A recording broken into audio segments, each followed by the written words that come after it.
దేవుని మాట వినటానికి సిద్ధపడుతున్న మిమ్మల్ని అందరినీ పరిశుద్ధాత్మ దేవుడు ఈ దినము బలముగా ఆయన కృపలో ఆయన అభిషేకంతో మనల్ని దర్శించునుగాక. దేవుని యొక్క వాక్యంలోకి వెళదాం. మనం మాట్లాడుకుంటున్నాం దాసునికి ఉండవలసినటువంటి లక్షణాల గురించి.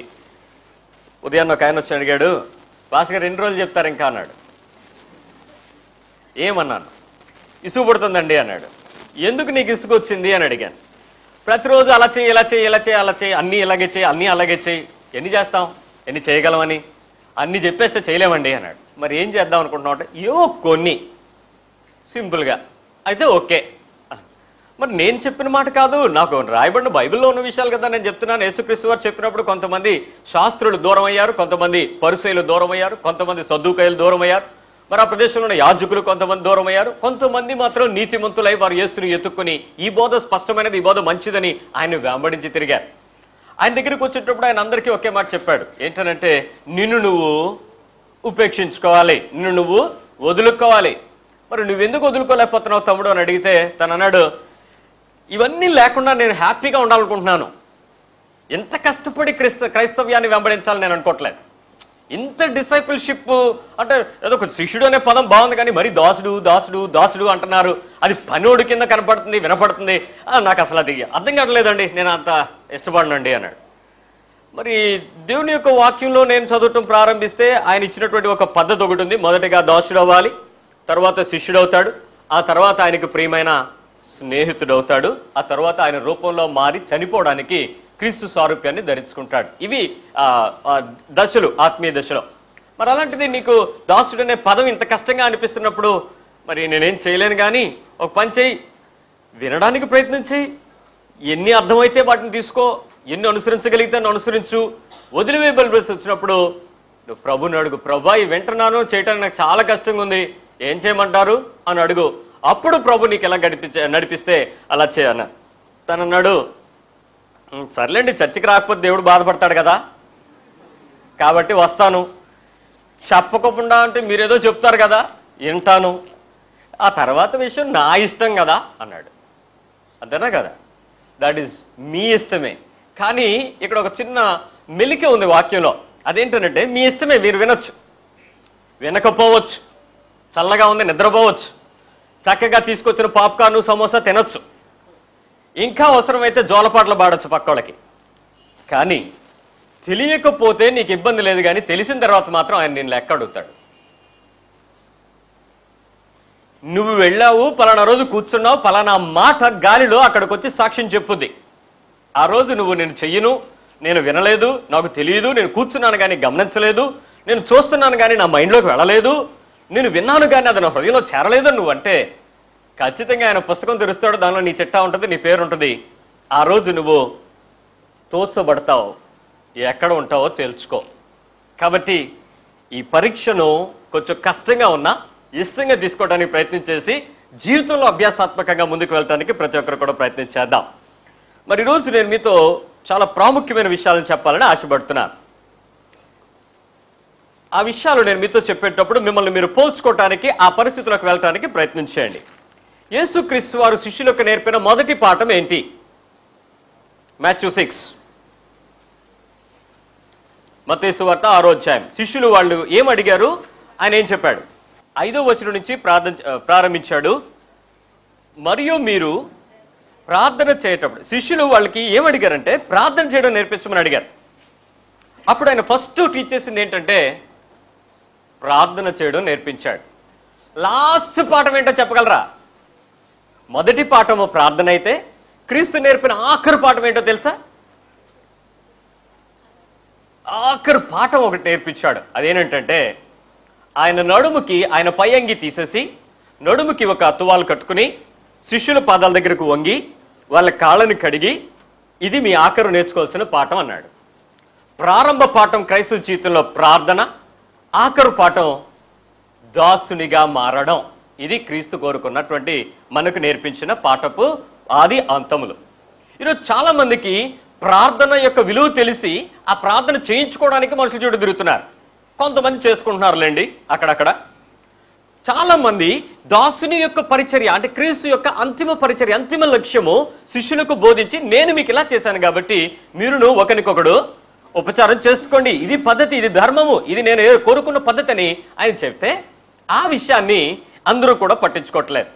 అయితే ఈరోజు నీకు 2 మాటలు గుర్తుపెట్టుకోవాల్సింది ఏంటంటే, దేవుడు మనకి సేవకుని హృదయం ఇచ్చాడో లేక దాసుని హృదయం ఇచ్చాడో, లేక సేవకునికి లేక దాసుని ఏలే హృదయం నీకు ఇచ్చాడో నువ్వు ఈరోజు గుర్తించాలి. నీకు సేవకుని లేక దాసుని హృదయం నీకు ఇచ్చాడా, లేక సేవకుని లేక దాసుని ఏలే హృదయం నీకు ఇచ్చాడా? ప్రతిసారి దేవుడు నిన్ను పరీక్షిస్తూనే ఉంటాడు. ఈ పద్ధతిలో నువ్వు చనిపోయేంత వరకు పరీక్షిస్తాడు. This is your end test. ఒకరోజు సాగదు. నీకు ఏలే హృదయం ఇస్తాడు, అక్కడ నువ్వు ఏలకుండా వాడికి దాసుడిగా ఉంటావో లేదో చెక్ చేస్తాడు. ఏలుబడి చేయగలిగిన ప్రదేశంలో ఉంచుతాడు, కానీ ఆ ప్రదేశంలో అందరికీ నువ్వు పరిచారకుడిగా ఉన్నావో లేదో అని మాత్రం ప్రతిసారి ప్రతిసారి ప్రతిసారి నిన్ను పరీక్షిస్తూనే ఉంటాడు. కాబట్టి ఎలాంటి సేవలు పొందామో అనే దాని గురించి మనకు ఒక రోజు తీర్పు ఉంది. ఈ కొత్త విషయాన్ని గమనించండి. నువ్వు ఎలాంటి సేవలు పొందుకున్నావు ఈ భూమి మీద అనే దాని గురించి ఒకరోజు నువ్వు తీర్పులో నిలబడతావు. ఎలాంటి సేవ చేశావు అని మాత్రం ఆయన నిన్ను అడగడు. ఆ చేసిన పద్ధతి ఖచ్చితంగా ఆయన అనుకున్న, ఆయన నిర్ణయించుకున్న, మనకిచ్చినటువంటి వాక్యపు లేఖన భాగాలలో ఉన్నటువంటి గైడ్ లైన్స్ లేక రూల్స్ పద్ధతి ప్రకారం ఉన్నాయో లేదో మాత్రం మనల్ని పరీక్షిస్తాడు. కాబట్టి ఈరోజు దేవుని దగ్గరికి వెళ్ళిన తర్వాత మనందరం బలా నమ్మకమైన మంచి విశ్వాసం కలిగిన మంచి దాసుడా అనిపించుకోవడం మనకిష్టమా, లేక ఈ పరీక్షలో, ఈ దాసుని పరీక్షలో మనం చేసి ఇదంత కష్టంగా ఉందలే అని వదిలిపెట్టేయడం ముఖ్యమా? నువ్వు నిర్ణయం తీసుకోవాలి. కొనసాగిస్తావా? నేను కష్టం ఇది నేను చేయలేని చెప్పి ఆగిపోతావా? దాసుని పరీక్ష నీ ప్రతి ఆత్మీయ అడుగులో ముగింపుగా పరీక్షిస్తూ ఉంటాడు. కాబట్టి ప్రతి పరిస్థితిని ముందుకు వెళ్ళడానికి ప్రయత్నం చేద్దాం. మనం నేర్చుకున్నాం దాసునికి ఉండవలసినటువంటి కొన్ని ప్రత్యేకమైన లక్షణాలు. మొట్టమొదటిది, హీ షుడ్ బి టీచబుల్. అతను బోధించబడటానికి ఇష్టపడాలి. నెంబర్ 2, లోబడటానికి, విధేయత చూపించడానికి సంపూర్ణంగా సిద్ధపడాలి. Number 3, he should be patient. చాలా ఓపిక పట్టాలి, ఓపికతో పనిచేయడానికి ఇష్టపడాలి. 4, అప్రమత్తంగా ఉండాలి. ఏ రకమైన ప్రమాదం జరుగుతూ లేక ఏ పరిస్థితుల్లోనైనా నీ జీవితంలో ఆయన కొరకు అప్రమత్తతగా ఉన్నప్పుడే నువ్వు దానిలో ముందుకు వెళతావు. 5, యూ షుడ్ బి ప్రొడక్టివ్. నువ్వు వృద్ధి చేసుకునేదిగా ఉండాలి. నువ్వు అభివృద్ధి పరచుకోవడానికి నీకు ఇవ్వడం ఏదైనా దాని యందు నువ్వు మనసు కలిగి ఉండాలి. అది లేకపోతే నువ్వు నష్టపోతావు. 6, తృణీకరించబడడానికి నువ్వెప్పుడు కూడా సిద్ధంగా ఉండాలి. You should be loyal. ఏ విషయంలో తృణీకరించబడినా, అవమానపరచబడినా, అలాంటి పరిస్థితి ఏదొచ్చినా కూడా నువ్వు హుందాగా దాన్ని తీసుకోవడానికి ఇష్టపడాలి. Number 7, you should be integrity. ఐకమత్యంగా ఉండాలి, అందరితో కలుసుకోవాలి, అందరినీ కలుపుకుపోవాలి. ఏ సమయంలో కూడా నేను ప్రత్యేకమైన వాడిని కాదు అని రంగులు విడిపోయినట్లు పూర్తి స్థాయిలో ప్రతి ఒక్కరికొకరు కలుసుకుని ఉండాలి. 8, ఈ సెల్ఫ్లెస్నెస్. ఎక్కడ కూడా వ్యక్తిగత ఇష్టం కానీ, సొంత ఇష్టం కానీ, సొంత ఆలోచన కానీ, సొంత కోరిక కానీ, సొంత ఉద్దేశం కానీ ఉండదు. ప్రతి పరిస్థితుల్లో సంపూర్ణంగా ఆర్ట్ఫుల్లీ, విల్ఫుల్లీ చక్కటి పరిచర్య చేయడానికి ఎప్పుడు కూడా ఇష్టపడతాడు. Number 9, it should be profitable. ప్రతిసారి కూడా దానిని ఏం చేసుకోవాల్సి ఉంటుంది? మనం నిజమైన లాభము అనేక మందిని సంపాదించుకోవాలి. అనేక మంది హృదయాలలో వారికి ఒక స్థానం కలిగి ఉండాలి. అది ప్రభు కోరుకుంటున్నటువంటి పరిచర్య. And number 10, ట్రస్ట్వర్తీ. పాము ఎంత నమ్మకంగా తన పనిని తను చేసుకుని విషసర్పాన్ని విషమే జల్లుతూ మన జీవితంలో కూడా ట్రస్ట్వర్తీ. చాలా విషయాల్లో మనం నమ్మకంగా, అన్ని విషయాలలో నిన్ను నమ్మినగ్గిన వాడిగా నువ్వు ఉండడానికి ఇష్టపడాలి. ఈరోజు మనం ఆఖరిగా ఉన్నటువంటి మరికొన్ని 2 విషయాలను చూడడానికి ప్రయత్నం చేద్దాం. And number 11, you should be focused. ఏం చేస్తున్నారు? బైనాక్యులర్స్తో ఎన్నో చాలా తీవ్రంగా, ఆసక్తిగా చూస్తూ ఉన్నారు. ఏం చూస్తారు?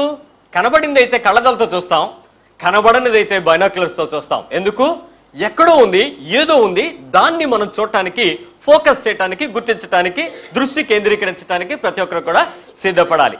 ఎలాంటి దృష్టి కేంద్రీకరించుకోవాలో ఒకసారి ఆలోచన చేద్దాం. లూకా సువార్త 15వ అధ్యాయం, Luke 15:19. 15వ అధ్యాయము 19వ వచనంలో, ఇక మీదట నీ కుమారుడని అనిపించుకున్నటకు యోగ్యుడను కాను,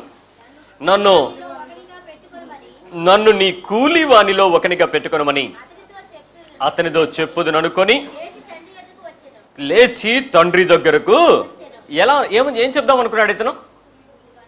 నేను నీ దగ్గర ఎలా పని చేయడానికి వద్దాం అనుకుంటున్నాడు ఒక కొడుకు ఒక తండ్రి దగ్గరికి. ఇప్పటి వరకు ఎక్కడున్నాడు? లోకంలో ఉన్నాడు. ఏం చూశాడు?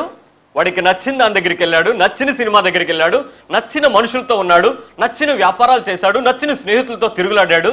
ఒక సమయం వచ్చింది, వాడికి చూడటానికి లోకంలో ఇంకేం కనపడలేదు, ఏది మంచిదని అనిపించట్లేదు, ఏది చూసినా రమ్యముగా కనపడట్లేదు, ఏది చూసినా తృప్తిని ఇవ్వట్లేదు. కానీ అతనికి ఒక పని చేస్తే తృప్తి వచ్చేదిలాగా కనపడింది. He was focused to some other things. తన దృష్టిలో ఏదైతే నీతిని, మంచని, గొప్పదని సంతోషించి ఇప్పటి వరకు పరుగులెత్తాడో దానిని దాటి మరొక కొత్త ప్రదేశానికి వెళ్ళాలనుకుంటున్నాడు. అది అతను పాతగా ఇంతకు మునుపు ఎరిగిన ప్రదేశమే. అది ఎవరి గృహం? తండ్రి గృహం. అక్కడికి తిరిగి వచ్చి తన దాసునిలో ఒకటిగా, ఒక కూలోడిగా జాయిన్ అవుదాం అనుకుంటున్నాడు, ఒక పనుడిగా ఉందాం అనుకుంటున్నాడు. ఏమండి, నాకు తెలిసిన ఒక సామెత ఉంది. ఏంటంటే, విశ్వాసం కలిగిన దాసుడు తల్లి అంటాడు. తమిళ సామెత. ఎ faithful servant is like a mother అని. మంచి విశ్వాసం కలిగినటువంటి దాసుడు ఎవడైనా ఉన్నాడంటే అమ్మలాగా పరిచయం చేస్తాడు. అమ్మ ఏమైనా నీ నుంచి డిమాండ్ చేస్తుందా అండి? తల్లి, నువ్వు రేపొద్దున పెంచుతావని నీకు పాలు ఇచ్చి నీకు అన్నం పెట్టిందా? కాదు కదా. నువ్వేం చేస్తావో ఏం చెయ్యవో అని నువ్వు రేపొద్దున నువ్వు ఎలాంటి వాడు అవుతావన్నా నిన్ను అదే ప్రేమతో, విశ్వాసంతో రేపటి దినం నువ్వు ఆమెకు ఎలాంటి బహుమానం ఇస్తావు అనేదాన్ని ఆమె ఏమైనా లాభాన్ని ఆశించేసిందా? ఏమీ లేదు. అసలు ఏమీ చేయకుండా మంచి విశ్వాసంతో మనల్ని పెంచింది. అయితే అలాంటి మంచి సేవకుడు ఎప్పుడైనా పోయాడు అనంటే, లేక వెళ్ళాడు అనంటే, లేక మరొకరి దగ్గరికి జాయిన్ అయ్యాడు అనంటే అక్కడ రెండు విషయాలు తెలుస్తాయి. ఒకటి, నీ యజమాని ఎవరో ఒక సేవకుడిని చూసినప్పుడు యజమాని చెప్పొచ్చు. ఒక సామెత ఏంటంటే, లోకంలో ఒక చెడ్డవాడితో స్నేహం చేస్తే 6 నెలలు సహవాసం చేస్తే వారు వీరైపోతారు. ఇది చెడ్డవాడితో ఉండేటువంటి స్నేహం. కానీ ఒక యజమాని కింద సంవత్సరం పనిచేస్తే ఆ దాసుడు యజమాని లక్షణాలను పొందుకుంటాడంట. 1 ఇయర్ పనిచేస్తే. ఎన్ని సంవత్సరాల నుంచి ఉన్నారో ఆ యజమాని దగ్గర మనం? మన యజమాని ఎవరు? యేసుక్రీస్తు వారి దగ్గర మనం సంవత్సరాలు దాటి ఉన్నాం. ఇంకా ఆయన లక్షణాలను మనం నమ్మకమైన పనివాడు ఎలా ఉంటాడు అనే విషయాన్ని మర్చిపోతున్నాం. ఆయన లక్షణాలను పొందుకోవడానికి ప్రయత్నం చేయట్లేదు, నీ లక్షణాలను పోగొట్టుకోవడానికి ప్రయత్నం చేయట్లేదు, ఆయన లక్షణాల వైపు కనీసం దృష్టించడానికి కూడా ప్రయత్నం చేయకుండా మన ఇష్టాన్ని మనం నెరవేర్చడానికి ఎప్పుడు కూడా ప్రయత్నం చేస్తున్నాం. అయితే ఈ దాసుని యొక్క లక్షణ దృష్టి ఎప్పుడూ కూడా వేరొక వాటి మీద ఉంది, వేరొక దాన్ని చూస్తున్నాడు. ఈరోజు సంఘంలో ఉన్న నీవు, నిజమైన దాసుడిగా పనిచేయడానికి నీ కుటుంబంలో ఉన్న నీవు వేటిని దృష్టిస్తున్నావు? వేటి కొరకు నువ్వు సంఘానికి వస్తున్నావు? ఏ ఏ విషయాలను నువ్వు చూడటానికి ప్రయత్నం చేస్తున్నావు? నువ్వు చూస్తున్నటువంటి విషయాలు అవి నీకు ప్రయోజనకరమేనా? అవి దృశ్యమైనవి, అదృశ్యమైనవి కదా? నువ్వు చూస్తున్నవన్నీ కూడా తాత్కాలికమైనవి కదా? అదృశ్యమైన వాటిని నువ్వేమన్నా చూడగలుగుతున్నావా? ఒక దాసుడు ఎప్పుడూ కూడా యజమాని ఏం పెడతాడా, జీతం ఎప్పుడు పెంచుతాడా, తన ఇంటికి ఏ బహుమానం ఇస్తాడా అనే వాటినే కాదు, మరికొన్ని కనబడిన వాటిని కూడా చూస్తూ ఉంటాడు. ఆత్మీయమైన దాసుడు ఎదుగుతూ ఉండగా తన తండ్రి ఇంట అనేక నివాసాలు ఉన్నాయి. ఆ నివాసంలో స్థానం కూడా సంపాదించుకుంటాడు. ఎందుకంటే ఒక మంచివి ప్రోవర్బ్ ఉంది. ఏంటంటే ప్రోవర్బ్ 17:2, బుద్ధిగల దాసుడు సిగ్గు తెచ్చు కుమారుని మీద ఏలుబడి చేస్తాడు. బుద్ధి కలిగిన దాసుడు సిగ్గు తెచ్చిన కుమారుని మీద ఏం చేస్తాడు? ఏలుబడి చేస్తాడు. ప్లస్ బోనస్ ఉంది అక్కడ, అన్నదమ్ములతో పాటు వాడు పిత్రార్జితంలో పంచుకుంటాడు, వాటా తెచ్చుకుంటాడు, షేరింగ్ వస్తుంది. ఒక మంచి దాసుడిగా నువ్వు పనిచేస్తే యుల్ హ్యావ్ షేర్. కానీ చాలా మంది ఏం చేస్తారంటే, ఏదో కొంచెం వస్తే పట్టుకెళ్ళిపోదాం, కొంచెం దొరికితే చాలులే, ఇంకా కొంచెం జీతం పెరిగితే చాలులే అని ఇంకో చోటుకి వెళ్ళిపోతుంటారు. ఇంకొంచెం గుర్తింపు వస్తే చాలని వెళ్ళిపోతారు. ఇక్కడికంటే అక్కడ కొంచెం పరిచర్యలో నేను ఏదైనా వాడుకుంటాను రా అంటే అక్కడ పరిగెడతారు. ఇంకొంతమంది ఇక్కడ కాదు, ఇది పరిచయం కాదు, నాది పెద్దది రా అంటే ఆ ఇంటికి వెళ్ళిపోతానికి ప్రయత్నం చేస్తారు. కానీ బుద్ధి కలిగిన వాడు నమ్మకంగా ఉంటే, నమ్మకమైన వాడు వల్ల ఏం జరుగుద్ది? ఆ చెడ్డతనం చేసే, లేక ఆ పెంకితనం చేసే, లేక తండ్రికి సిగ్గు తెచ్చేటువంటి ఆ కుమారుని మీద కొడుకు స్థానం అధికారిగా తయారవుతాడు. అంతేకాక షేర్ వచ్చినప్పుడు ఏమవుద్ది? డివైడెడ్ బై, ఆ కుమారులు 3 ఉంటే వీడిని కలిపి 4 వాటాలు పడతాయి. యేసుక్రీస్తు వారి పద్ధతి ఇది. ఈరోజు నీ జీవితంలో నమ్మకమైన పరిస్థితుల మధ్య నువ్వు ఎలా ఉంటున్నావు ఒకసారి ఆలోచించు. నేను నమ్మితే నమ్ముతున్న నేను ఏ విషయాల మీద నువ్వు ఫోకస్ చేస్తున్నావో నీ ఆత్మీయ జీవితము విలువలు గుర్తించబడుతున్నాయి. పరీక్షించుకో. ఎలాంటి విషయాలలో నీవు చాలా ఫోకస్ చేస్తున్నావు ఒకసారి ఆలోచిద్దాం. నేను మీకు ఒక పనివాడిని పరిచయం చేస్తాను. ఈ పరిశుద్ధ గ్రంథంలో 15 నుంచి ఈ అధ్యాయాలన్నీ మీరు కనుక చూస్తే చాలా విషయాలు లూకా 12 నుంచి అన్ని అధ్యాయాల్లో కూడా చాలా హెచ్చరికలు, దాసునిగా ఉండాల్సిన విషయాల గురించి చెప్పుకొచ్చాడు. ఎందుకంటే ఆయన నెక్స్ట్ స్టెప్ ఏంటంటే నేను ఇలా దాసునిగా ఉండబోతున్నానని చెప్పబోతున్నాడు. అందుకు ఆయన ముందు దానికి బేస్ ప్రిపేర్ చేసుకుంటూ వారందరినీ కూడా ఎలా ఉండాలి అనే విషయాలను స్పష్టంగా చెప్పుకొచ్చాడు. అయితే ఈ పరిచర్య వెనుక ఏ ఏ విషయాలను వాడు చూడవలసి ఉంటుంది, దూరదృష్టితో చూడవలసి ఉంటుంది అన్నది మనం ఒకసారి చూడాలి. ఒకసారి ఏలియా దగ్గరికి వద్దాం. ఏం జరిగిందో. ఏలియా ఎలాంటి వాడు? మహారోషం కలిగి పౌరుషం కలిగి ఉన్నాడు. 2 రాజుల గ్రంథము 6వ అధ్యాయము 12వ వచనం. అతని సేవకులలో ఒకడు ఇజ్రాయేలీయుల రాజు ఎవరూ లేరు కానీ ఇజ్రాయేలీయుల్లో ఉన్నటువంటి ఏం పేరండి ఆయన పేరు? ఎలీషా ఉన్నాడు. ఎవరికి తెలియచేస్తారు? దేవుడు ఎవరికి తెలియచేస్తాడు? అసలు మీరు ఇక్కడ అనుకునే మాటలు అక్కడికి ఎవరు చెప్పేస్తున్నారు? ఎలీషా ఏం చేస్తున్నాడండి? ఏలియా దగ్గర ఎలీషా ఏం చేస్తూ ఉండేవాడు? చేతుల మీద నీళ్లు పోసుకున్నాడు. ఇప్పుడు వీడికి ఏ అధికారం వచ్చింది? అంతఃపురంలో గనక మీరు మాట్లాడుకుంటూ ఉంటే ఇక్కడున్న వైర్లెస్ అదేంటిది కార్డ్లెస్ ఈ ఫోను లేక ఇక్కడ ఏదో ఉంటే ఇక్కడ మాట్లాడుకునే విషయాలను ట్రాన్స్మిట్ చేసి ఎవరు చెప్తున్నారు అక్కడ? ఎలీషాకి తెలిసిపోతున్నాయంట.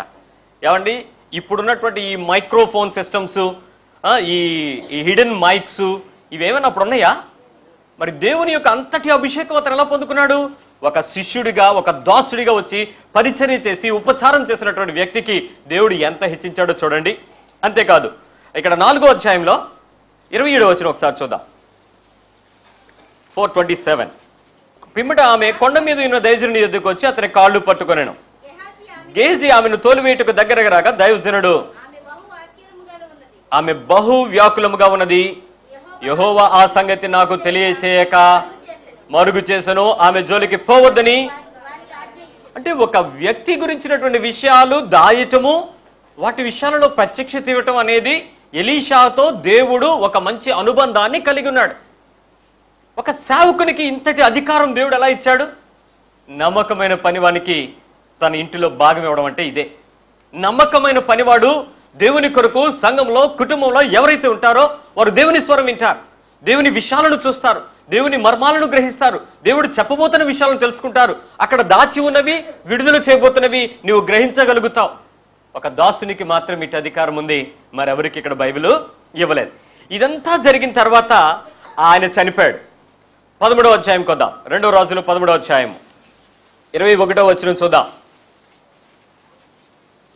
చనిపోయాడు, ఎలీషా చనిపోయాడు. ఒక శవాన్ని పాతి పెడుతున్నారు. సమాధిలో ఉంచినప్పుడు అక్కడ జరిగిన విషయం, సైన్యమునకు భయపడి ఆ శవమును ఎలీషా యొక్క సమాధిలో ఉంచగా దింపిన ఆ శవము ఎలీషా శల్యములకు తగిలినప్పుడు అది తిరిగి బ్రతికి కాళ్ళు మోపి, ఎన్ని సంవత్సరాలు అయి ఉంటుందో, ఆ బరిలో ఉన్నటువంటి ఎలీషా ఎముకలు, ఆఖరి ఎముకలు, ఏవో పెద్ద పెద్ద ఎముకలు, ఒక 4 10 ఉండుంటాయి, మిగిలిన అన్ని కుళ్ళిపోయి ఉంటాయి, ఎండిపోయి ఉంటాయి ఆ శవం అంతా. ఆ టైంలో ఇక్కడ ఒక పనివాడిని తీసుకెళ్లి దానిలో పెట్టారండి. ఒక సైనికుడిని, సామాన్యమైన సైనికుడు గోతులో దిగిన వెంటనే, పడిన వెంటనే, చనిపోయిన శవం పడిన వెంటనే ఏమైంది? లేచి నిలబడిందంట. ఒకసారి ఊహించండి, ఒక దాసుడు తన యజమాని కంటే, ఏలియా కంటే, ఏలియా 7 అద్భుతాలు చేశాడు, ఎలీషా 14 అద్భుతాలు చేశాడు. It's double portion of the spirit. 14 అద్భుతాలు జరిగాయి. ఏలియా చేసిన పరిచర్య అంతటిలో 2 అభిషేకాన్ని ఎలీషా చూశాడు. అతను పొందుకుంటున్నటువంటి గొప్ప కృప ఏంటంటే హీఈస్ అ సర్వెంట్షిప్. అతను దాసుడై ఉన్నాడు కాబట్టి అతనికి ఇంత గొప్ప అర్హత దేవుని దగ్గర పొందుకున్నాడు. క్రైస్తవ జీవితంలో మీరు శిష్యులుగానో, స్నేహితులుగానో, సేవకులుగానో, అంటే నేను చెప్పే దాసులుగా, సేవకులుగా, సేవకులుగానో, ఇంకా పూజనీయులుగానో, లేక ఇంక గొప్ప పాదురులుగానో, ఇంక గొప్ప అధిపతులుగానో మీరు పిలువబడడానికి ఇష్టపడుతున్నాం. కానీ దాసునిగా ఆ స్థాయి కలిగిన జీవితం ఎవరికి కూడా కలిగి రాలేకపోతున్నానికి కారణం ఆయన కోరుకున్నటువంటి పద్ధతిలో మనం దాసులుగా ఉండలేకపోవడమే. అది నేర్చుకోవాలి ఈరోజు మన కుటుంబ పరిచర్యలలో, సంఘంలో. ఇక్కడ చూస్తే ఈయనకి ఇచ్చినటువంటి గొప్ప అధికారం చూశారు కదా. సంపూర్ణంగా ఆయన ఎలీషా ఏర్పాటు చేయబడ్డాడు ఒక పని కొరకు. ఆయన అభిషేకించబడ్డాడు. He was chosen and he was anointed. ఆయన విధేయత చూపించిన వాడు, హీఈస్ ఒబీడియంట్. ఆయన సమర్పించుకున్నవాడు, హీఈస్ అ సాక్రిఫిషియల్. ఆయన దాసుడు ఉన్నాడు, హీఈస్ అ సర్వెంట్. అండ్ ఆయన ఎంతో ఓపికగా ఉన్నాడు, హీఈస్ అ పేషెంట్. ఇన్ని లక్షణాలు ఆఖరికి అతని డెడ్ బాడీలో ఉన్న ఎముకల్లో కూడా వెళ్ళిపోయిందండి. ఎముకల్లో కూడా వెళ్ళిపోయినాయి. ఆ ఎముక తగలంగానే శవం టక్కన లేచి జీవాన్ని పొందుకునేంతగా దేవుడు తనని హెచ్చించిన స్థితి చూడండి.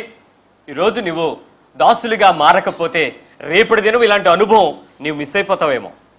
నువ్వు చనిపోయిన తర్వాత నీ సమాధిలోకి రేపొద్దు నీ పక్కన ఎవరైనా గొయ్యితో పోయేటప్పుడు నీ ఎముక బయటకు వచ్చింది అనుకోండి, టక్కన తగిలి ఎవరైనా లెగిస్తే ఖచ్చితంగా నీ సమాధి ఎవరిదని గుర్తిస్తారు. అలాంటి గొప్ప అభిషేకం కూడా ఒక దాసునికి ఇవ్వబడింది. అలాంటి పద్ధతిలో మనం పొందుకోవాలని దేవుడు ఎప్పుడు కూడా కోరుకుంటున్నాడు. మరి యేసుక్రీస్తు నుంచి పొందవలసిన మాట ఏంటి? మత్తయి సువార్త 25వ అధ్యాయము 23వ వచనంలో చూద్దాం. మత్తయి 25:23. అతని యజమానుడు, బడా నమ్మకమైన మంచి దాసుడా, నీవు ఈ కొంచెంలో నమ్మకంగా ఉంటివి, నిన్ను అనేకమైన వాటి మీద నియమించదను. నీ యజమానుని సంతోషంలో నువ్వేం పొందాలి? Yes, come and dine with your king. ఏమండి, జాగ్రత్తగా నా మాట ఆలకించండి.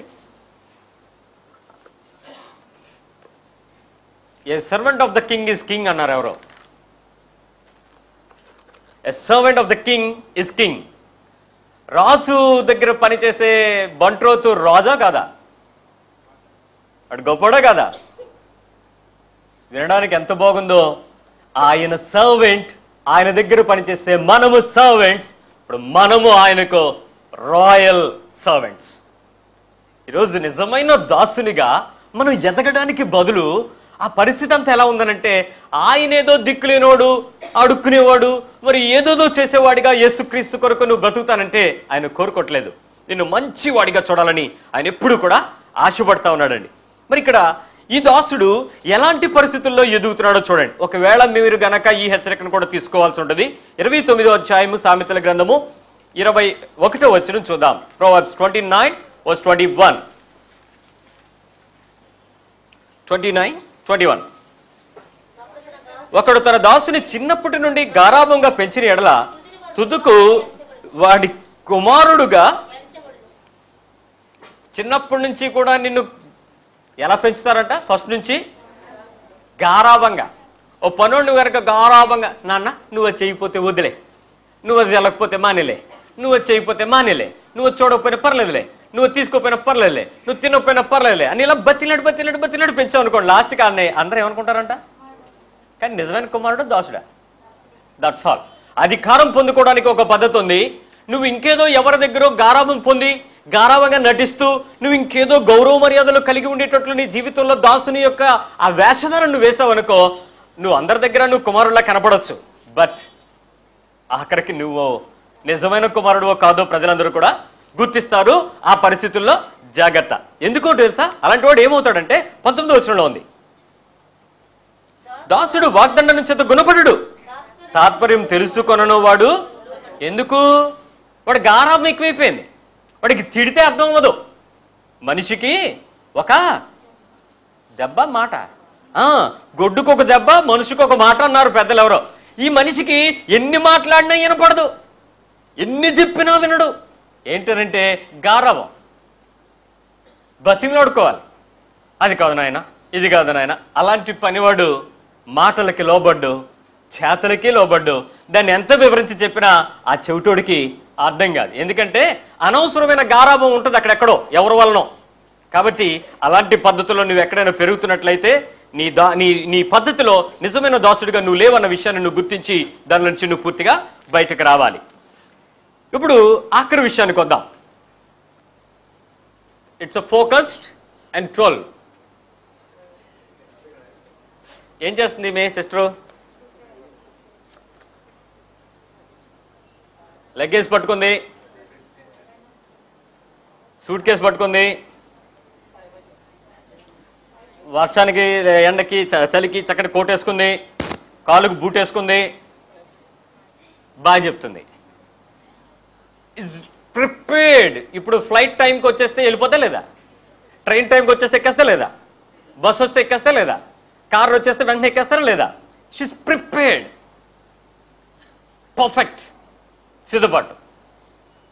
దాసుడు సిద్ధపడి ఉండాలి. నిజమైన దాసుడు సిద్ధపడి ఉండాలి. ఎలాంటి విషయాల్లో ప్రిపేర్ అవుతారు? ఒకసారి ఆలోచించండి. అమ్మా, మీరు ఎవరైనా పనులు చేసేవారుంటే దయచేసి నన్ను అపార్థం చేసుకోవద్దు. శ్రద్ధగా దేవుని వాటలో నుంచి విషయాలను చూసుకుంటూ బుద్ధిగా నేర్చుకుందాం. ఒకసారి చూడండి, లూకాసు వార్త 12వ అధ్యాయము 47వ వచనం. లూకాసు వార్త 12వ అధ్యాయము 47. తన యజమానుని చిత్తం ఎరిగియుండి సిద్ధపడక అతని చిత్తము చొప్పున జరిగింపక ఉండు దాసునికి ఏం తగులుతాయి? సో ఇప్పుడు దెబ్బలు తగలకుండా ఉండాలంటే ఏం చేయాలి? ప్రిపేర్ అయి ఉండాలి. నువ్వు ప్రిపేర్డ్గా ఉంటే నో ప్రాబ్లం. ఒక దాసుడు అల్టిమేట్గా ఎలా ఉంటాడంటే ఈజ్ ఎవర్ గ్రీన్. ఎప్పుడు కూడా ప్రిపేర్డ్గా ఉండడానికే ప్రయత్నం చేస్తాడు. ఎలాంటి విషయాల్లో ప్రిపేర్ అవ్వాలి? ఏమైనా ఐడియా ఉందా? మనందరం దాసులం కదా కాసేపు. ఇప్పుడు మనం ఎలాంటి విషయాల్లో ప్రిపేర్డ్గా ఉన్నామో ఒకసారి జ్ఞాపకం చేసుకుందాం. రైట్, ఒకసారి చెప్పండి, మీరు ఎవరికి దాసులు? మొదటిగా ఎవరికి దాసులము? రెండవదిగా ఎవరికి దాసులము? ఎవరికి? మొదటిది దేవుడు అన్నారు, రెండు ఎవరినన్నా పిల్లలు కదా, వీళ్ళు పేరెంట్స్ అన్నారు. Very good. పేరెంట్స్కి మీరు దాసులా కుమారులా? ఓకే, కొద్దిసేపు దాసులు అనుకుందాం. ఇంకా ఎవరికి దాసులు? నాయకునికి దాసులు అంటుంది చెల్లి. రైట్. ఇంకా ఒకనికి ఒకడు. Very good, right answer. ఇంకా భార్య భర్తకి, భర్త భార్యకి. Very good. ఇంకా సేవకునికి. ఇంకా యజమానికి. హూ ఇస్ దట్ యజమాని? Head of the family. అయితే లేడీ ఆర్ బాస్, ఎవరైతే వాళ్ళు. సో మేజర్ వర్కింగ్ జోన్స్ ఎక్కడున్నాయి మనకి? మీ వర్కింగ్ ఏరియాస్ ఎక్కడ చెప్పండి. ఇప్పుడు మీరు ఎవరికో చెప్పారు పనోళ్ళు, మీరు మీ వర్కింగ్ ఏరియాస్ ఏంటి చెప్పండి?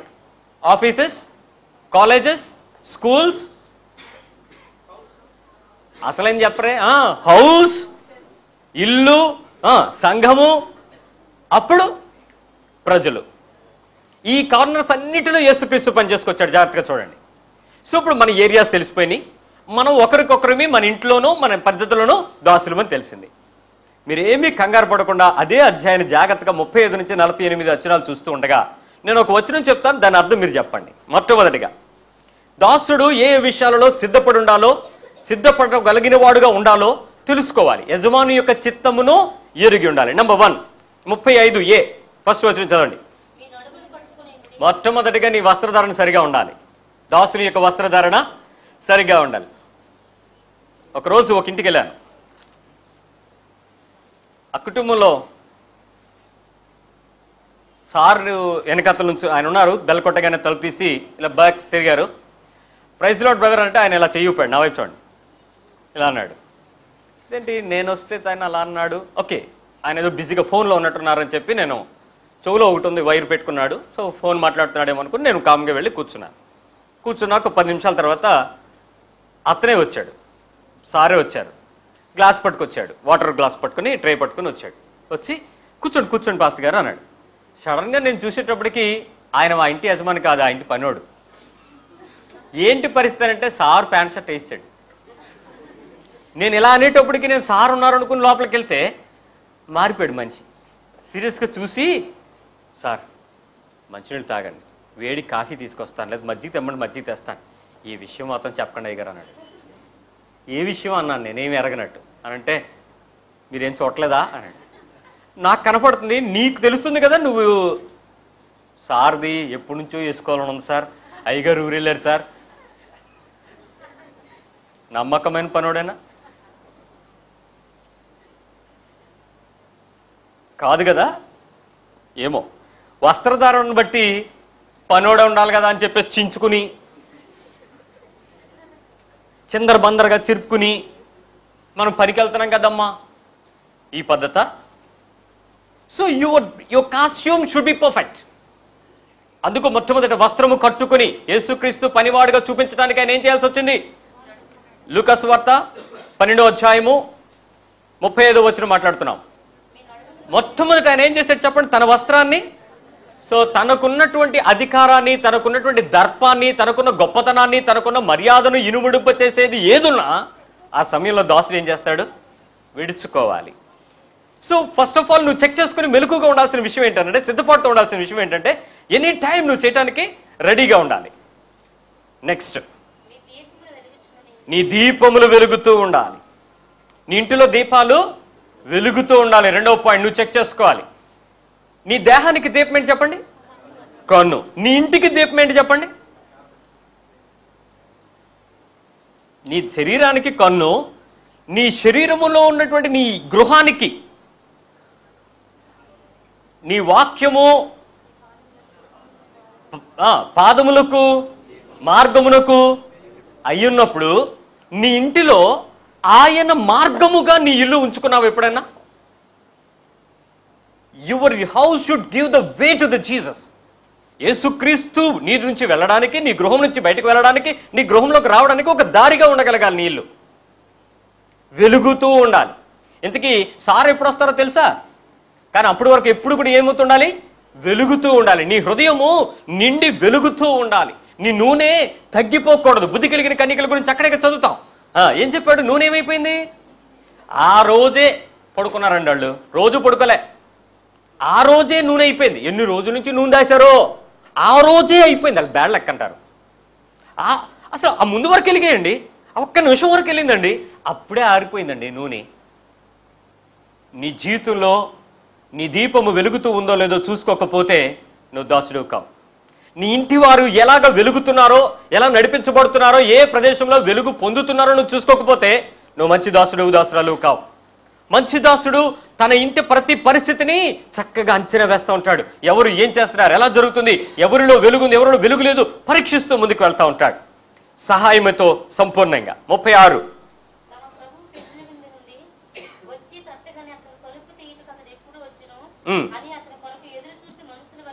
ఎప్పుడు ఏం చేయాలండి? ఎప్పుడు వచ్చును అని ఎదురు చూడాలి. 3వ లక్షణం, నువ్వు ఎప్పుడు మెలకుగా సిద్ధపాటుతో ఎలా ఉండాలంటే ఎదురు చూడాలి. ఎలాంటి ఎదురు చూపులు చూస్తారు చెప్పండి? మీకు ఒక చిన్న ఎగ్జాంపుల్ చెప్తాను, మీకు బాగా అర్థం అవుద్ది. మీ పిల్లలు, ఈడొచ్చిన పిల్లలు, చిన్న పిల్లలు, 8 సంవత్సరాల లోపు పిల్లలు ప్రైవేట్కి వెళ్ళారు, 14 సంవత్సరాల నుంచి 25 సంవత్సరాల లోపు పిల్లలు ప్రైవేట్కి వెళ్ళారు. సాయంత్రం 6 గంటలకల్లా వచ్చేస్తారు. ఎప్పుడును ఆ రోజు 6:30 అయింది, రాలేదు. 6 నుంచి 6:30 వరకు తల్లి ఎక్కడ నుంచి చూస్తుంది చెప్పండి? 6 to 6:30 మధ్యలో కొడుకు వచ్చేస్తాడు, కూతురు వచ్చేస్తాడు. ఎక్కడ నుంచి చూడదు? ముందు గుమ్మంలో ఉంటుంది. 6:35 2 అడుగులు బయటకు వెళ్తాయి. 6:45 రోడ్ ఎండింగ్ వరకు వెళ్తుంది. 6:55 ఎదురెళ్తుంది. ఏంటి 7:10 మా అమ్మాయి కనపడిందా, మా అబ్బాయి కనపడ్డా, ఆడి ఫ్రెండ్ వచ్చాడేమో, వాళ్ళ ఇంటికి వెళ్దామా? ఏంటండి ఎదురు చూపులు? ఎస్, తన ప్రియమైన వారు వస్తారని ఎదురు చూసే మనుషుల్లాగా మనం ఉండాలని బైబిల్ చెప్తుంది. దాసుడు ఎదురు చూస్తాడు. ఏ క్షణం ఎప్పటి నుంచి ఏదొస్తుందో, ఎటు నుంచి ఏ మెసేజ్ వస్తుందో, ఏ వర్తమానం ఎక్కడికి చేరాల్సి ఉంటుందో, ఎవరి దగ్గర నుంచి ఏం పొందుకోవాలనుకుంటాడో, he's always waiting, keenly observing. ఎంతటి ఎదురు చూపు అంటే, ఇక మరి ఎలాంటి పరిస్థితుల్లో ఉన్నప్పటికీ కూడా ఒకే ఒక గ్యారంటీ అండి, వస్తాడు. ఇక్కడ ఎదురు చూపు గురించి విన్నాం, దానిలోనే మరొక అర్థం కూడా ఉంది. చూడండి, అవునమ్మా, భర్త అమెరికా వెళ్ళాడు. ఈరోజు వచ్చేస్తాను అన్నాడు. రాత్రి 11 అయిపోద్ది అన్నాడు. ఎయిర్పోర్ట్కి అని వెళ్తారు రాత్రులు ఆడవాళ్ళు, అంత లేదు కదా. సో ఖచ్చితంగా గ్యారంటీ. ఇప్పుడు ఇంట్లో సిస్టర్ ఎలా పడుకుంటుంది చెప్పండి? గుర్రు పెట్టి నిద్రపోద్దా? ఇప్పుడు 11 గంటల నుంచి ఆమెకు ఒక నమ్మకం ఉందా లేదా ఆయన వచ్చేస్తాడని? దారిలో తప్పిపోతాడనా, ఎవరినైనా తెస్తాడనా? అవే ఉండవు. ఒకే నమ్మకం ఏంటి, నా భర్త నా దగ్గరికి క్షేమంగా వస్తాడు, నా ఇంటికే వస్తాడు, నా దగ్గరికే ఇప్పుడు వస్తాడు. ఎంత ధీమాగా ఉంటుందండి. అలాగే నిద్రపోద్దా కదా. ప్రియుడు వస్తాడని కన్యక అలా ఎదురు చూస్తుంది. సంఘం నిలుకుగా ఉండే సంఘం కొరకు చెప్తున్నాడు ఇక్కడ. ఎంతటి దాసుడు అంటే ఈజ్ ఆల్వేస్ అలర్ట్. అలా చూడాలంట. ఒకటి ఎదురు చూపులు చూడాలి, రెండు వస్తాడు అని నమ్మకంతో ఏ టైంకైనా మా యజమాని మా బాస్ వస్తారు, మా క్రీస్తు వస్తాడని నిశ్వాసంతో ఎదురు చూస్తూ ఉంటారు. 38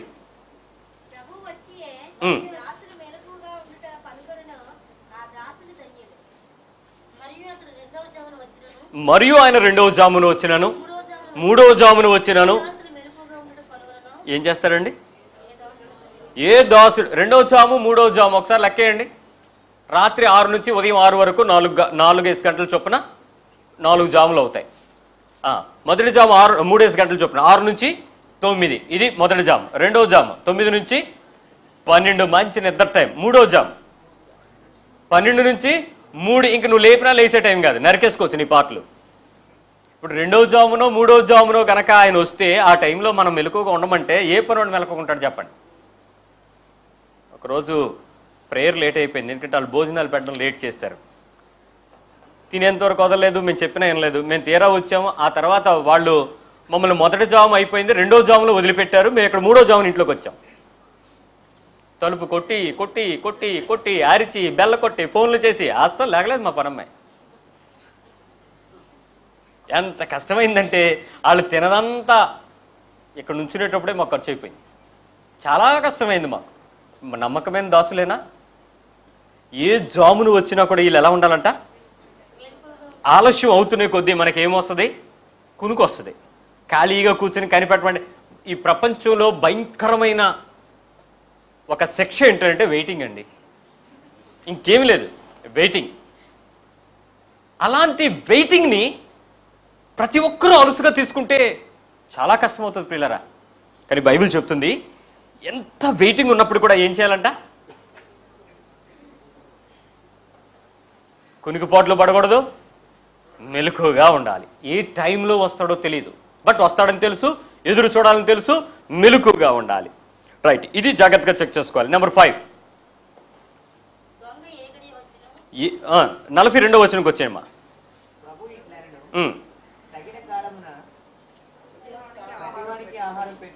తగిన కాలమున ప్రతివానికి ఆహారం పెట్టడానికి యజమానుడు తన ఇంటివాని మీద నియమించిన నమ్మకమైన గృహ నిర్వాహకుడెవడు? ఒక మనిషికి తన కింద ఇంకెక్కువ మంది పనులు ఉన్నారనుకుందాం.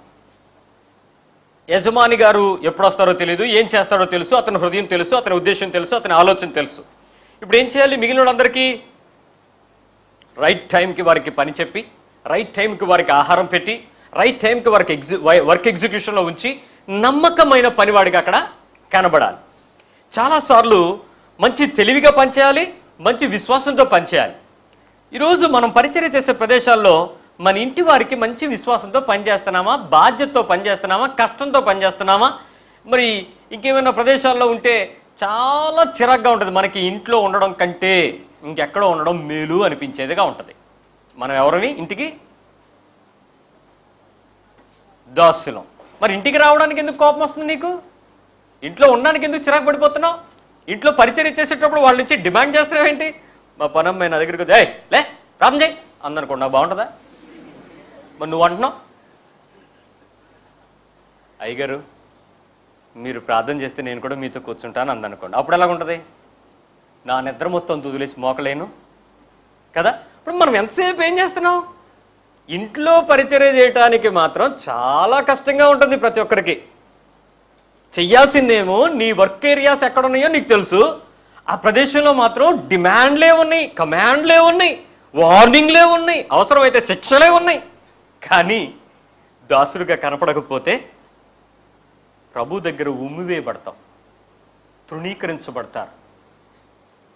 ఆ వచనం ఏం చెప్పలేదు, ఆ వచనం ఆఖరికి వెళ్తే నీకు అర్థం అవుతుంది. నరికి ముక్కలుగా చేసి బయటపడేస్తానన్నాడు. అంతకంటే శిక్ష ఇంకేమనుందా? నమ్మకమైన పనివాడిగా ఉన్న మనము నమ్మకంగా మన ఇంటి వారికి భోజనం పెట్టకపోతే, నమ్మకమైన పరిస్థితుల్లో నమ్మకమైన ఉపచారం చేయకపోతే, మన ఇంటి వారి కింద వారిని మనం విశ్వాసంతో ప్రేమతో కనుక చూడకపోతే, చెయ్యకపోతే, నీ గృహ నిర్వాహకత్వపు లెక్కను ఒకరోజు లెక్క చేసినప్పుడు నువ్వు తెలివితేటలు కలిగి ఉండొచ్చేమో, కానీ నిన్ను మాత్రం అగ్నిలోనే పడవేస్తానని చెప్తున్నాడు. 45వ వచనం చూడండి. అయితే ఆ దాసుడు నా యజమానుడు వచ్చుటకు ఆలస్యం చేస్తున్నాడని తన మనస్సులో అనుకుని ఆయన ఏం చేశాడంటే కొంతమందిని పిలిచి, దాసులను దాసులు అంటే వీడేం పెద్ద దాసుడు, ఆడి కింద పిల్ల దాసులు, వాళ్ళు పిలిచి ఈడేం చేస్తున్నాడు, ఇప్పుడు శుభ్రంగా కొట్టాడు, శుభ్రంగా తిన్నాడు, శుభ్రంగా తాగాడు, ఎంజాయ్ చేస్తున్నాడు అండి. మన పనోళ్ళందరూ ఒక పార్టీ చేసుకుని పరిస్థితి ఏంటి చెప్పండి? అందరూ పార్టీ చేసుకుని మేము రేపు రాము అన్నారు అనుకోండి. ఈరోజు నీ జీవితంలో నువ్వెంత మెలకుగా ఉన్నావు అనేది ఈ వచనాలను చదివేటప్పుడు, నీ మెలకువ గురించి దేవుడు మాట్లాడేటప్పుడు అర్థమైపోతూ ఉంటుంది నీకు. గమనించి, ఇక్కడ నిజమైన దాసుడు ఆ క్రింద ఉంచబడిన వారితో ఎలా బిహేవ్ చేస్తున్నాడు, తనతో ఉంచిన వారిని ఎలా హ్యాండిల్ చేస్తున్నాడు అనేది ఇక్కడ చెక్ చేయబడుతుంది దాసుడు అనేవాడు. సో నీ ఇంటిలో, నీ పనిచేసే ప్లేస్లో, నీ కాలేజ్లో, నీ ఆఫీస్లో, లేక నువ్వు ఎక్కడెక్కడైతే ఉంటావో ఆ ఏరియాస్లో నీతో ఉంచే వారిని నువ్వు ఎలా హ్యాండిల్ చేస్తావు? కొంతమంది అంటే సూపర్, మరికొంతమంది అంటే చాలా అసహ్యంగా చూస్తావు. నీకంటే పెద్దవారితోనేమో చాలా మర్యాదగా ఉంటావు, చొక్కాలు ఒకటి, చీరలు ఒకటి అయితే. అంతకంటే తక్కువైతే చులకనగా చూస్తావు. నీ స్నేహ పరిచర్యలు, నీ ఆలోచన విధానం మార్పు, ఇవన్నీ ఒక దాసునిగా నువ్వు ఆ పని చేయటం ఎంత మాత్రం కూడా దేవునికి ఇష్టం లేదు. ఆయన నీ నుంచి కోరుకునేవి అవి కావు. అయితే చాలామంది ఇక్కడ తీతు పత్రికలో కూడా చెప్తాడు, మీ పైన గృహ నాయకత్వం కలిగిన వారికి ఎలా ఉండాలంట? నాయకుడిగా ఉండాల్సిన వాడికు తిట్టుబోతుగా ఉండకూడదు, కొట్టువాడుగా ఉండకూడదు, మద్యపానాపేక్ష ఉండకూడదు. ఏంటి లక్షణాలు?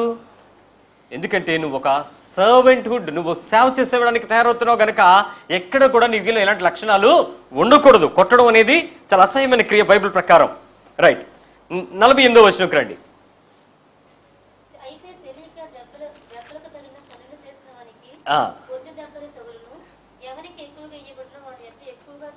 ఇక్కడ కొంచెం లెక్క కరెక్ట్గా ఉందా ఒకసారి చూసుకోండి.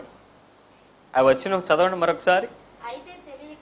అయితే తెలియక దెబ్బలకు తగిన పనులు చేసిన వానికి కొద్ది దెబ్బలే తగులును, ఎవనికి ఎక్కువగా ఇవ్వబడునో వాని యొద్ద ఎక్కువగా తీజూతురు. ఇక్కడ ఉంది చూసారు, దాసునికి అనేకమైన దెబ్బలు తగులుతాయి. అసలు దాసుడికి దెబ్బలు తగలడానికి రెడీగా ఉన్నారా? దాసులు దెబ్బలు కొట్టడానికి రెడీగా ఉన్నారా? దాసులు. నేను మాత్రం ఒక ఫ్యామిలీ గురించి చెప్పాల్సింది ఈ సమయంలో. ఏంటంటే ఒకటే అన్నాడు, ఒరే నేను ఇంటికి వెళ్ళాను అనుకో, మా పనుడు నీకు రౌండ్ వేస్తాడు అన్నాడు. ఏంటంటే నాకు అర్థం కాలేదంటే, మా వాడు బాక్సర్ అండి బాబు వచ్చి గుద్దేస్తాడు అందను అన్నాడు.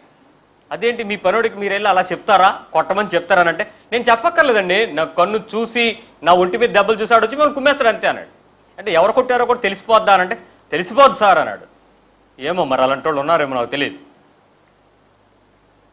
దాసునికి ఏం తగులుతాయి? కొడతారా, తింటారా? ఇక్కడ చెప్తున్నాడు ప్రతి దాసుడు ఖచ్చితంగా ఏం తింటాడు? దెబ్బలు తింటాడు. నీకు ఎలా దెబ్బలు తింటాడో చెప్తాను మీకు ఒకసారి. ద్వితీయోపదేశకాండము 25వ అధ్యాయము 1 నుంచి 3 వచనాలు తీయండి.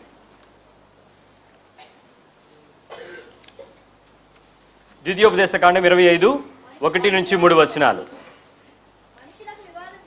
మనుషులకు వివాదం కలిగి న్యాయ సభకు వచ్చినప్పుడు న్యాయాధిపతి ఏం చేస్తారండి? విమర్శించి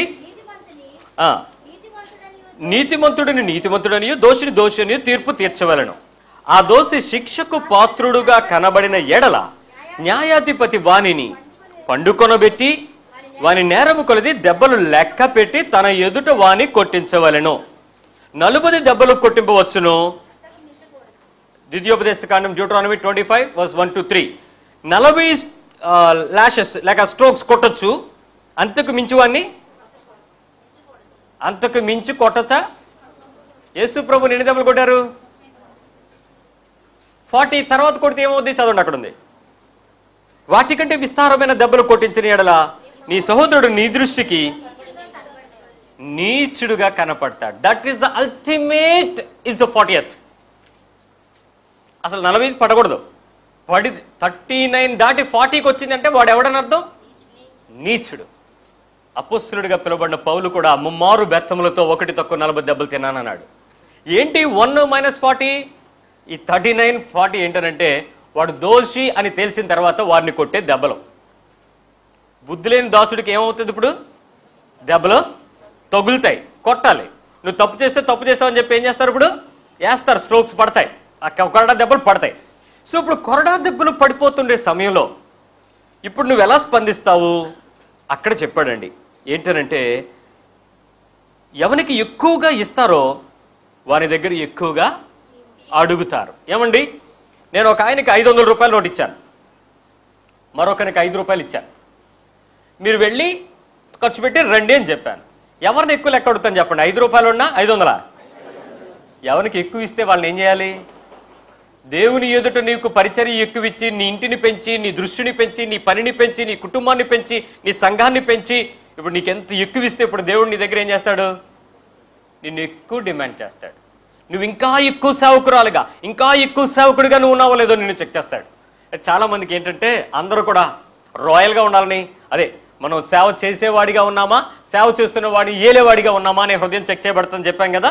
సో అక్కడ చెక్ చేయబడతారు. సో ఇప్పుడు నీ దగ్గర నుంచి ప్రతిదీ కూడా ఏం చేస్తాడు? ఆయన తీసుకోవడానికి ప్రయత్నం చేస్తాడు. రోమపత్రిక 12:11 చూద్దాం. రోమ 12:47.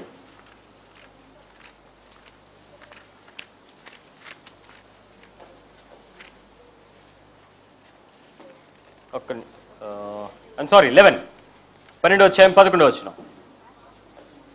ఆసక్తి విషయంలో మాంద్యులు కాక ఆత్మయందు ఎలా ఉండాలి? తీవ్రత గలవారై ప్రభువుని ఏం చేయాలి? ప్రభువుని ఏం చేయాలి? ఏం చేయాలి? సేవ చేయాలి. ప్రభువుకి సేవ చేసేటప్పుడు ఎలా సేవ చేయాలి? ఆసక్తిగా చేయాలి, తీవ్రంగా చేయాలి, ఎక్కడ మాంద్యంగా లేకుండా, అంటే మందకొడిగా లేకుండా మనం దాన్ని చేయాల్సి ఉంటుంది. ఇప్పుడు ఒకసారి ఆలోచించండి, మన కుటుంబంలో మనము ఎలాంటి పరిస్థితులలో పరిచర్య చేయడానికి కంప్లీట్ ప్రిపేర్గా ఉన్నామో, కంప్లీట్ ప్రిపరేషన్, కంప్లీట్గా ఉండేటువంటి సిద్ధపాటు ఎలా ఉంది ఆలోచిద్దాం ఒకసారి. మంచి దాసుడు యజమాని లేనప్పుడు బయటకు వస్తాడు. బయట రావడం అంటే ఇంట్లోంచి బయటికి కాదు. ఒక దాసుని లక్షణాలు, ఆ దాసుని యొక్క ఆ మర్యాద, ఆ దాసుడు ఎదుటి వారికి చేసే ఆ సేవ యజమాని లేనప్పుడు, బాస్ లేనప్పుడు పనోడు మంచోడు కాదో తెలియచేయబడుతుంది. ఈరోజు ఒక మంచి పనోడు ఉన్నాడు, బాస్ ఉన్నప్పుడు మాత్రం సార్ సార్ మేడం సార్ అడు వెళ్ళిపోగానే మనోడు కుర్చీలో కూర్చొని ఎవడరాడు అన్నాడు అనుకోండి. ఎప్పుడు బయటపడుతుంది? యజమాని లేనప్పుడు బయటకు వస్తుంది. కానీ 3 విషయాలు ఎప్పుడు కూడా చూడాలట. ఒకటి ఏంటంటే నమ్మకంగా పనిచేసిన పాత దాసుడు, కుక్క, గుర్రం, ఈ 3 చాలా విలువైనమాట.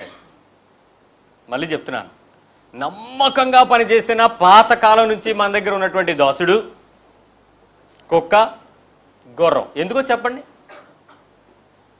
గుర్రం దేనికి? ఏ ప్రదేశంలో నువ్వు వెళ్ళాలన్నా నిన్ను తీసుకుని వెళ్ళి నీకు సహాయపడింది. Any time round the clock. నేను నిద్రపోతున్నానందో, నేను మేత మేస్తున్నానందో, నువ్వు ఏకంగానే అది దౌడు చేస్తుంది. అవసరమైతే అది నీకు అమ్మి నీకు విలువనిస్తుంది. కుక్క విశ్వాసం కలిగింది. నీవు అన్నం పెట్టిన తర్వాత నీ చెయ్యి వైపు ఎవడన్నా చూసి ఏమన్నా అన్నాడానికి ఏం చేస్తుంది? అటాక్, విడిచిపెట్టదండి కుక్క. విశ్వాసం కలిగినటువంటి జంతువు. పాత పనివాడు కూడా నీ గుట్టు మట్టు లోతు పాటు తెలిసినవాడు కాబట్టి నువ్వంటే అంత గౌరవంగా మర్యాదగా నీతో ఉంటాడు. ఈ 3 కూడా చాలా విలువైన వారు. ఒక నిజాయితీ, ఒక అలర్ట్గా ఉండేటువంటి ఒక నమ్మకమైన దాసుడు మంచి మిత్రుడు. నిజాయితీ ఉండాలి, నమ్మకత్వం ఉండాలి, అలర్ట్గా ఉండాలి. మంచి మిత్రుడు, ద బెస్ట్ ఫ్రెండ్. ఈ లోకంలో ఇంటికి ఎవడైనా ఉన్నాడంటే ఇలాంటి లక్షణం కలిగిన దాసుడు. ప్రతి ప్రదేశంలో నేను ఉదయం మా దగ్గరికి ఒక ఆఫీసర్ గారు చర్చకు వస్తూ ఉంటారు. సార్ నడుస్తుంటారు, వెనకాతల వాళ్ళు బైబిల్ పట్టుకుని, ఒక ఆయన బ్యాగ్ పట్టుకుని, ఒక ఆయన, ఇద్దరు అలా వస్తారు. సార్ కూర్చున్నాక వాళ్ళు కూర్చుంటారు. ప్రతి చోట దాసుడు ఎక్కడుంటాడు? యజమానికి 3 చోట్ల మాత్రం దాసుడు ముందుండాలి. 3 ప్రదేశాల్లో మాత్రం ముందుంటాడు. నది దగ్గర, వంతెన దగ్గర, పెద్ద దొంగ దగ్గర చెక్క మీద నడవాల్సిన పరిస్థితి వచ్చినప్పుడు ఫస్ట్ ఎవరు నడుస్తారు చెప్పండి? ఎందుకు? నేను వెళ్ళి చెక్ చేసిన తర్వాతే మీరు. కొంతమంది ఎక్స్ట్రా బాడీ గార్డులు ఉంటారు. ఇవి బాడీ గార్డుల గురించి మాట్లాడట్లేదు, దాసుల గురించి మాట్లాడుతున్నాను. డోంట్ మిస్అండర్స్టాండ్ మీ. ఎందుకు ఈ ఎక్స్ట్రా బాడీ గార్డులు ఏంటంటే, ఎక్కడికి వెళ్తున్నారు సారు, ఏ ఇంట్లోకి వెళ్ళాడు సారు, అబ్బాయి ఎక్కడికి వెళ్ళాడు, అమ్మాయి ఎక్కడికి వెళ్ళింది, వాళ్ళ పన్నుడు ఎక్కడికి వెళ్తున్నాడు, వీడు ఎవరితో ఫోన్లో మాట్లాడుతున్నాడు, వాడు ఏం చేస్తున్నాడు, ఈ నమ్మకమైన దాసుడా? చెడ్డ దాసుడు. మన ఇంట్లోనే ఉంటాం. గోడవతలు మాట్లాడితే ఇతరులకు అర్థమైపోతుంటుంది అంతే. ఎలా అర్థమైపోతుంది? అబ్బే ఆ సెన్సార్స్ ఎక్కడ ఉంటాయో తెలియదు. దాసుడు చెడ్డవాడు. ఈ 3 ప్రదేశాల్లో ముందుంటాడు. కానీ ఇంకో మాట తెలుసా? ఎవరికైతే ఎక్కువ మంది దాసులు ఉంటారో వారికి ఎక్కువ మంది శత్రువులు ఉంటారు. More servants, more enemies and more thieves. దొంగలు కూడా ఎక్కువ మంది ఉంటారు. ఎక్కువ మంది దాసులు ఏం చేస్తారు చెప్పండి? అంతమందిలో గానుగులో గరిటెడు దొరుకుతాయా? ఎక్కువ మంది దొంగలు ఉంటారు, శత్రువులు కూడా వాళ్లే. ఒకటి మచ్చిక చేసుకుంటే యజమాని గుట్టంతా పెట్టేస్తారా లేదా? జాగ్రత్త. నిజమైన దాసుడికి ఏం మాట్లాడతాడో అతనికంటే చాలా ఎక్కువ విషయాలు తెలుసుకుని ఉంటాడు దాసుడు. What ever he speaks, he knows more than that. కానీ చాలామంది దాసులు మాట్లాడతారు, చేయరు. ఎవడైతే మంచి దాసుడు ఎంత ఎక్కువ గౌరవాన్ని ఆ దాసుడికి ఇచ్చినా వాడు దాన్ని వేస్ట్ చేయడు. చాలా జాగ్రత్తగా ఉంటాడు. మీరు ఇలాగా, మీరు అలాగా, మీరు ఓహో, మీరు ఆహో, మీరు ఊ అని అలాగే ఉంటాడు. కానీ కొంతమంది దాసులు పొగిడితే పరిగెత్తి మంచినీళ్ళు వచ్చేస్తే, అవసరమైతే కాఫీ టీ కూడా వచ్చేస్తే, అవతల కూల్ డ్రింక్ బయటికి వెళ్ళి షాప్లో తెచ్చి ఇచ్చేస్తారు. ఏది యజమాని అడగకుండానే. కానీ మంచి దాసునికి అన్ని పరిస్థితుల్లో చాలా జాగ్రత్తగా కలిగి ఉంటాడు. మరొక విషయం చెప్పాలి. మాదిరి చూపినవాడు ఎప్పుడూ ఎవరి దగ్గర కూడా మర్యాదను కోరలేదు. యేసు ఎవరి దగ్గరికి వెళ్ళినా కూడా మర్యాదను, గుర్తింపును కోరాడా? ఎక్కడా కోరలేదు. నిజమైన దాసుడు ఇలా చేయండి అని చెప్పి అలా చేశాడు. కానీ ఇక్కడ మేజర్ ప్రాబ్లం ఏంటంటే ఐడెంటిటీ, ఇంపార్టెన్స్, ప్రైజింగ్, అవసరమైతే సర్టిఫికెట్, లేకపోతే మెడల్ మనకు ఉండాలి. ఈ దాసుని పరీక్షకు నువ్వు నిలబడేటప్పుడు ఆఖరిగా నిన్ను ఎందుకు చెక్ చేస్తాడో తెలుసా?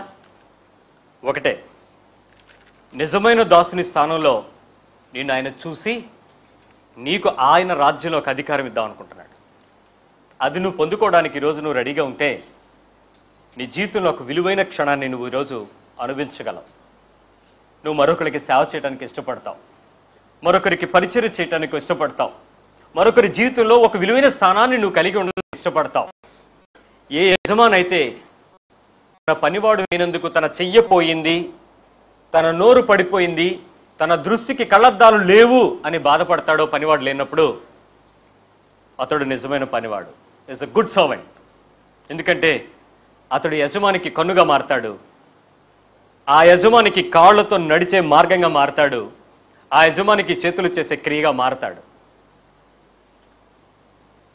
ఒక ఇంట్లో పన్నమ్మాయి మానేసిన తర్వాత ఆ ఇంటికి వచ్చిన ఒక ఆయన అడిగాడట, మీ ఇంట్లో ఒక అమ్మాయి ఉండేది, కనపడట్లేదు ఏంటండి అని. అమ్మాయ్యా, 2 సంవత్సరాల తర్వాత నీవు ఒక్కడవే గుర్తించావు ఆమె లేదని, మేము ఎప్పుడో మర్చిపోయామన్నట ఆవిడ. ఈరోజు నీ ఇంట్లో వారు నిన్ను మర్చిపోదాం అనుకుంటున్నారా? నిన్ను గుర్తుపట్టి నువ్వు లేకపోతే కాదంటున్నారా? భార్యగా నీ స్థానం, భర్తగా నీ స్థానం, బిడ్డగా నీ స్థానం, అన్నదమ్ముల అక్కచెల్లెలుగా నీ స్థానం, సంఘంలో నీ సేవకుని దగ్గర నీ స్థానం, నీ కుటుంబంలో లేక నీ ఉద్యోగ ప్రదేశాలలో నీ స్థానాన్ని నువ్వు ఎలా ఉపయోగించుకుంటున్నావు ఒకసారి ఆలోచించు. నిజమైన సేవకునిగా ఉన్నావా? ఇంకా పౌరుషం, రోషం, కోపం, చిరాకు, అలగడం, తిట్టడం, వ్యసనపడడం, కొట్టడం, అవసరమైతే ఇవన్నీ మానేసి నీ విందును, నీ విలాసాలకు కావలసిన సుఖాలకు పారిపోవడం, లేక వ్యసనపడి ఆ అధికారి గురించి ఇతరుల దగ్గర చెడ్డగా మాట్లాడడం, నీ ఇష్టమైన పద్ధతుల్లో తెలివితేటలు ఉపయోగించి ఆ ప్రదేశంలో ఉన్న దానినే ఉపయోగించుకుని నువ్వు లాభపడిపోదాం అనుకునేటువంటి వాడు ఏం చేశాడు? ఎక్కువ దగ్గర తక్కువ దగ్గర వాళ్ళు ఏం చేశాడు? 200 నోటు దగ్గరికి ఏమో 500 రాసి చీటీ మీద సంతకం పెట్టేలా తెలివితేటలు వాడాడు. తెలివితేటలు వాడి నీ నిజమైన దాసుని పరిచర్య స్థానాన్ని కోల్పోతున్నావేమో ఒకసారి పరీక్షించుకో. స్త్రీలరా, పురుషులారా, ఆత్మీయ జీవితంలో ఒక విలువైన పరిచర్య దాసుని పరిచర్య. నీ కుటుంబానికి నువ్వు దాసుడిగా ఎంచబడ్డావు. నీ సంఘానికి నువ్వు దాసునిగా దాసురాలిగా ఉంచబడ్డావు. నువ్వు పనిచేసే ప్రదేశంలో నువ్వు రౌండ్ ద క్లాక్ 24/7 నువ్వు ఒక దాసునిగా దాసురాలిగా ఉండడానికి ఇష్టపడుతున్నావు. అంతేగాని ఘనతను ఆశించే అధికారులుగా కూర్చున్న నీ జీవితం ఒకరోజు తృణీకరించబడచ్చు. ఈరోజు ప్రభు కొరకు నిన్ను నువ్వు తగ్గించుకునే స్థాయి ప్రభు చేత నీవు హెచ్చించబడవచ్చు. కాబట్టి హెచ్చించబడే స్థాయిలో ఎదగాలని ప్రభు నిన్ను కోరుకుంటున్నాడు. ఏ ప్రదేశంలో నువ్వు గుర్తింపు పొందుకోవడానికి ప్రయత్నం చేస్తున్నావో దయచేసి ఈ రోజు నుంచి ఆ గుర్తింపును వదిలి నువ్వు లేకపోతే ఆ ప్రదేశం పరిస్థితిని గుర్తించేదిలా ఉండేలాగా నీ ఉనికిని మార్చుకో. నిజమైన దాసునిగా నీవు ఎప్పుడైతే మారతావో ఒక చేతుల మీద నీళ్లు పోసే వ్యక్తి ఆ ప్రదేశంలో అంతఃపురంలో మాట్లాడుకునే వినగలిగి, ఆ ప్రదేశంలో వచ్చేవారి యొక్క వ్యాకులత గురించి దేవుని దగ్గర కనిపెట్టి తెలుసుకోగలిగి, అంతేకాక చనిపోయిన అనంతరం అతని ఎముకలకు తగిలి శరీరాలు లేవగలిగి ఇంతటి గొప్ప అద్భుతమైన పరిచర్య యేసుక్రీస్తు ద్వారా మనం పొందుకుని ఉన్నాం. కాబట్టి నిజమైన దాసుని పరీక్ష ద్వారా నువ్వు సంపూర్ణంగా లోబడాలని ప్రభు కోరుకుంటున్నాడు. ఒక్కసారి వాటిని గుర్తు చేసుకుందాం. మనం ఇప్పటి వరకు నేర్చుకున్నటువంటి విషయాలను పరీక్షించుకుందాం. ఏ ఏ పద్ధతుల్లో మనము టెస్ట్లు, ఎలాంటి పరిస్థితుల్లో మనం ముందుకు వెళ్ళామో చూద్దాం. మొదటిగా విల్డర్నెస్ టెస్ట్. అరణ్యములో నుంచి లేక ఆ జనాలు నడిచేటప్పుడు వారు చేసినటువంటి పరిస్థితి, మనలో ఉండేటువంటి ఆ విల్డర్నెస్, ఆ లోపల ఉన్నటువంటి ఆ అరణ్యము సంబంధించిన పద్ధతులు, ఆ వైల్డ్ యానిమల్ క్రూరత్వానికి సంబంధించిన లక్షణాలు మనలో నుంచి బయటికి తీయడానికి పరీక్షిస్తాడు. రెండవదిగా patience test or time test. సమయాన్ని, ఓపికను పరీక్షించి ఆ టైం వరకు నువ్వు ఉంటావో లేదో అని పరీక్షిస్తాడు. ఆ సమయంలో నువ్వు పొందుకోవాలి. మూడవది మోటివేషనల్ టెస్ట్. ఈ మోటివేషన్ టెస్ట్, నువ్వే పని చేస్తావో దాని వెనుక నీ ఉద్దేశం ఏంటి? ఒక మాట మాట్లాడితే దాని వెనుక నీ ఉద్దేశం ఏంటి? ఒక క్రియ చేస్తే దాని వెనుక నీ ఉద్దేశం ఏంటి? ఒక ప్రార్థన చేస్తే దాని వెనుక నీ ఉద్దేశం ఏంటి చెక్ చేయబడుతుంది. నాలుగవది ఫెయిల్యూర్. దేవుడు కావాలనే నిన్ను అపజయపు మార్గాల్లో నడిపిస్తాడు. ఆ ప్రదేశంలో నువ్వు నమ్మకంగా ఉంటావా, మరో ప్రయత్నం చేస్తావా లేదో అనేది. ఐదవదిగా సెల్ఫ్ విల్. ప్రతి ఒక్కరిని కూడా పరీక్షించబడతారు. నీ స్వచిత్వంతో ఎంత నిండిపోయి ఉన్నావు, నీ సొంత ఉద్దేశాలను నువ్వు ఎంత నెరవేర్చుకోవడానికి ప్రయత్నం చేస్తున్నావు, నీ సొంత కోరికల కొరకు నువ్వు ఎలా బ్రతుకుతున్నావు, వాటన్నిటిని వదులుకోవని దేవుని చిత్తమును జరిగించడానికి కోరుకుంటాడు. ఆరోదిగా ద డిస్కరేజ్మెంట్, నిరుత్సాహపు పరీక్ష. ప్రతిసారి నిన్ను నిరుత్సాహపరచడానికి కావాలని చేయడు కానీ నిన్ను ఆ మార్గంలో గాఢాంధకారపు లోయల్లో నిన్ను నడిపిస్తాడు. ఆ ప్రదేశంలో దేవుని సన్నిధిని గుర్తించి నిన్ను నువ్వు ప్రోత్సహించుకుని దేవుని పక్షంగా ఇతరులకు అలాంటి సందర్భాలు వచ్చినప్పుడు ప్రోత్సహించబడాలని. ఏడవదిగా మిస్అండర్స్టాండింగ్ టెస్ట్. ప్రతిసారి మిస్అండర్స్టాండింగ్, ప్రతి ఇద్దరు మనుషుల మధ్య మిస్అండర్స్టాండ్ అవుతూ ఉంటారు. ఎందుకు? ఇది పరీక్ష పెడుతున్నాడు. నువ్వు వారిని సరిగ్గా అర్థం చేసుకోవడానుకుంటున్నావా లేదా అనేది పరీక్షించుకోవాలి. అలాగా ఎనిమిదోది ఫ్రస్ట్రేషన్. ప్రతిసారి ఒత్తిడి పరీక్ష. మనం చాలా నలిగిపోతుంటాం, కృంగిపోతుంటాం, బాధపడిపోతుంటాం, వేదన పడిపోతుంటాం. కానీ ఆ సమయంలో నువ్వు దేవుని వైపు నీ హృదయం ఎలా ఉంది అనేది ఆయన చెక్ చేస్తాడు. ఆఖరిగా ద సర్వెంట్ టెస్ట్, దాసుని పరీక్ష. ఇది నీ ఇంటిలో నుంచే ప్రారంభించబడుతుంది, వీధిలో నీ సాక్ష్యం ప్రకటించబడుతుంది, సంఘంలో అది వెల్లడి చేయబడుతుంది. కాబట్టి నీ జీవితాన్ని ఈ రోజు నుంచి ఒక నిజమైన దాసునిగా, క్రైస్తవుడు ఏ మార్గాలలో ప్రారంభించి ఏ మార్గాలకు వెళ్ళినా ఆల్ దిస్ 9 టెస్ట్, ఈ 9 టెస్టుల ద్వారా ప్రతి పరీక్షలో కూడా వాడు నడుస్తూ ఉంటాడు. ఈ పరీక్షల ద్వారా మనం వెళ్ళినప్పుడు ఏదో వింత జరిగిందని ఆలోచించకండి. ఏం జరుగుతున్నా మీరు ఎక్కడో చోట్ల లైన్లో ఉంటారు. కాబట్టి దాన్ని బట్టి వినిన వాక్యాన్ని బట్టి ప్రోత్సహించబడండి.